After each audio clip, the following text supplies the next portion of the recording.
বুকের এইখানে নিয়ে বললো তোমার সাথে আমার আর দেখা হবে না। আমার দুইটা বাচ্চা আছে ছোট ছোট, সেই দুইটা বাচ্চাই এলো।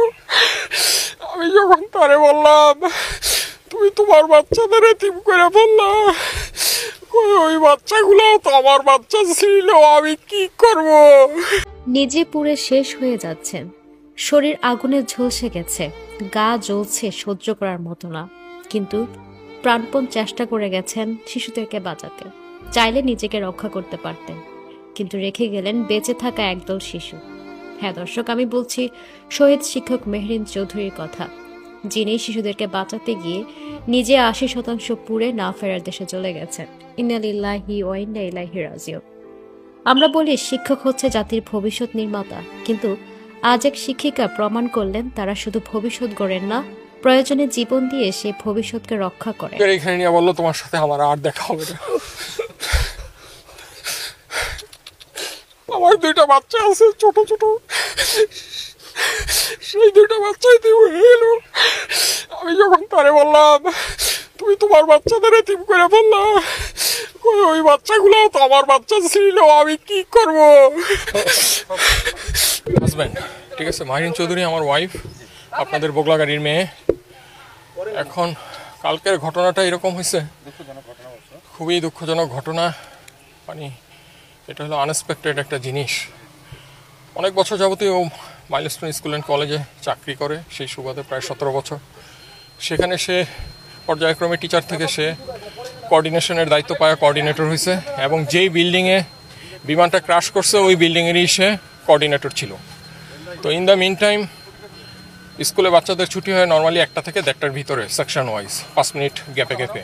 তো 1টা থেকে যখন স্কুল ছুটি হয়েছে তখন বেসিক্যালি কোঅর্ডিনেটর আইসার সামনে দাঁড়ায়, টিচাররা যার যার বাচ্চা নিয়ে আইসা প্যারেন্টসদের কাছে হ্যান্ড ওভার করে। তো ঠিক ওই মুহূর্তটাই 1:06-এর দিকে মেবি এরকম 2-4 মিনিট আগপিছ হইতে পারে, ঠিক এই সময়ই এয়ারক্রাফটটা আইসা একেবারে ঠিক যেই জায়গায় তারা দাঁড়ায় বিল্ডিংয়ের মুখে, যেই দিকটা বাচ্চারা বের হবে ঠিক ওই মুখের ওইখানে আইসা তারা ক্র্যাশ ল্যান্ডিং করছে। তারপর ওটা এক্সপ্লোশন হয়ে ভিতরে ঢুকে গেছে ক্লাসরুমে, কিছু বাচ্চা ওইখানে উন্ডেড হয়েছে। এখন মাহিরিন মিস ভালো ছিল, ওর বাচ্চাদের বাঁচাইতে গিয়ে আসে কিছু বাচ্চা বের করেও নিয়ে আসছে। আমার সাথে তার আইসিইউতে যেই কথা হয়েছে, আমি বললাম যে তুমি কেন এই কাজ করতে গেলা? বলে আমার বাচ্চারা আমার সামনে সব পুইরা মারা যাচ্ছে, আমি এটা কিভাবে সহ্য করি। আমি সর্বোচ্চ চেষ্টা করছি বাচ্চাদের, কিছু বাচ্চা বের করছি, আরও কিছু বাচ্চা বের করতে গেছি, এমন সময় এক্সপ্লোশন আরও জোরে হয়ে আমি আর কিচ্ছু জানি না।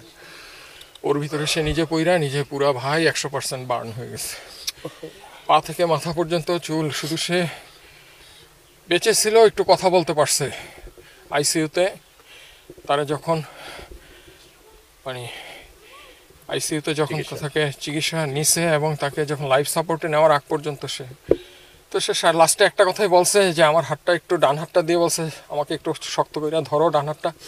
আমি শক্ত করে ধরছি, ভাই ধরা যায় না, পুরা সব কিছু পোড়া। বুকের এইখানে নিয়ে বললো তোমার সাথে আমার আর দেখা হবে না।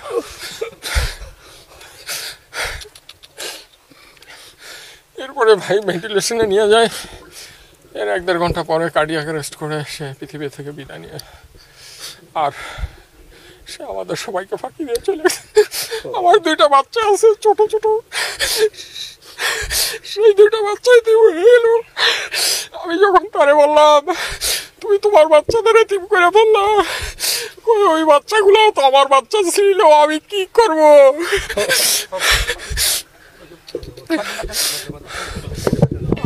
রাজধানী উত্তরা মাইলস্টোন স্কুল অ্যান্ড কলেজের বিমান বিধ্বস্তের সে বিভীষিকাময় মুহূর্তে সবাই যখন জীবন বাঁচাতে ছুটছে, তখন 46 বছর বয়সী শিক্ষিকা মেহরিন চৌধুরী ঝাঁপিয়ে পড়েন শিক্ষার্থীদের জীবন বাঁচাতে। তিনি জানতেন আগুন তার গায়ে লেগে গেছে, জানতেন বেঁচে যাওয়ার সম্ভাবনা নেই বললেই চলে, তবুও তিনি দৌড়েছেন। নিজের শরীর পুড়তে পুড়তে দরজা ধরে দাঁড়িয়েছেন, চিৎকার করে বের করে দিয়েছেন শিশুগুলোকে। একজন অভিভাবক কাঁদতে কাঁদতে বলেন, শুধু ওর জন্যই আমার মেয়েটা বেঁচে আছে। সেনাবাহিনীর লোকজন বলেছে মেহরিন ম্যাডামের জন্য 15 থেকে 20 জন বাচ্চা প্রাণে বেঁচে গেছে।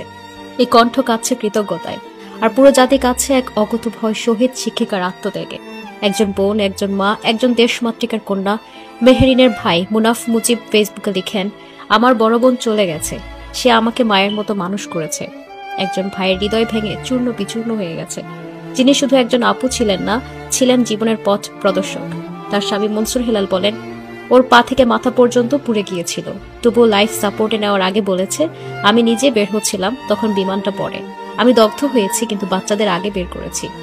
জানেন কে একথা বলতে পারে? যে শিক্ষকতা করেন পেশা হিসেবে নয়, মায়ের হৃদয় নিয়ে।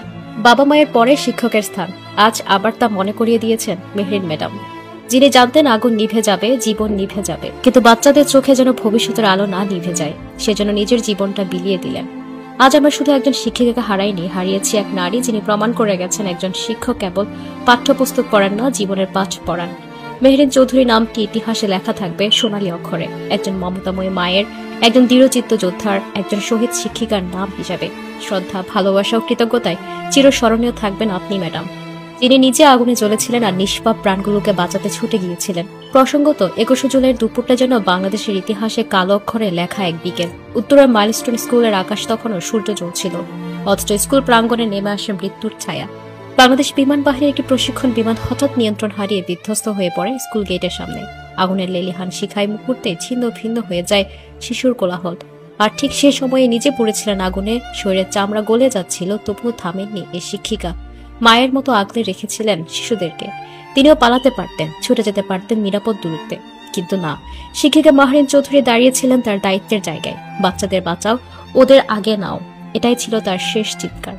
আগুনের লেলিহান শিখা তাকে ঘিরে ফেললেও তিনি এক একটা শিশুকে ধাক্কা দিয়ে সরিয়ে দিচ্ছিলেন, তাদের রক্ষা করছিলেন নিজের শরীর দিয়ে। 80% দগ্ধ শরীর নিয়ে জীবন মৃত্যুর সন্ধিক্ষণে লড়াই করে না ফেরার দেশে চলে যান তিনি। ঢাকা মেডিকেল কলেজের বার্ন ইউনিটে লাইফ সাপোর্টে তিনি মারা যান। স্বামী বলেন, ও নিজের শরীর পুড়েছিল, কিন্তু বাচ্চাদের দিকে তাকিয়েছিল, শুধু বলেছে ওদের জন্য কিছু না হয়। এই জাতীয় অনেক শিক্ষক দেখেছে, অনেক সাহসিকতা দেখেছে, কিন্তু এমন দৃশ্য কতটা দেখা গেছে? নিজে আগুনে জ্বলতে জ্বলতে নিষ্পাপ শিশুদের বাঁচানোর এই দৃশ্য এ কেবল মহানুভবতার উদাহরণ নয়, এটা এক মায়ের, এক শিক্ষিকার, এক বীর নারীর চরম আত্মত্যাগ। আমরা সারা জীবন আপনাকে মনে রাখবো। আল্লাহ তাআলা আপনাকে জান্নাতের উচ্চস্থান দান করুক, আমিন। দর্শক, ভিডিওটি শেয়ার করে দিন এবং তার জন্য দোয়া করতে ভুলবেন না।